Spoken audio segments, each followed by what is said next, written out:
Heto mga boss, panibagong sarap buhay ng mag-asawang Doc Prasco dito sa Liluan. Siyempre, nagpapandesal siya dyan sa kanyang sasakupan mga boss. At ito naman ang kanilang kalagayan sa Europe. Siyempre, croissant ang tinapay na kinain nila, hindi pandesal. Sarap buhay mga boss at hindi lang yan.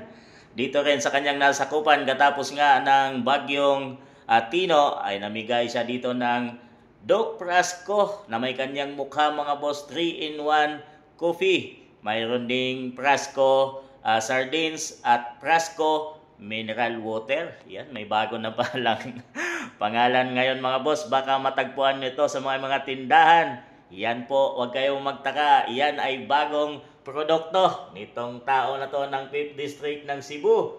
Yan si Doc Prasco. May bago siyang paggawa ng kape, sardinas, at mineral water. So wag na kayo magtaka, tangkiligin nyo mga boss pag nakita kayo sa mga tindahan. Dahil yan po ay kanyang ipinimigay kumpara sa Liluan na siyempre nagpapandesal siya dyan mga boss. Namigay siya katapos nga ng bagyo. At siyempre yan yung kanilang kalagayan.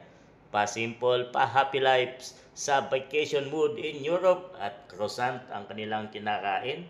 Malayo sa kanilang ipinimigay mga boss, hindi man lang nagbahagi sila ng croissant din para makatikim man lang kanilang nasakupan, lalo na dyan sa Liluan. Yan mga boss, anong masasabi nyo dito?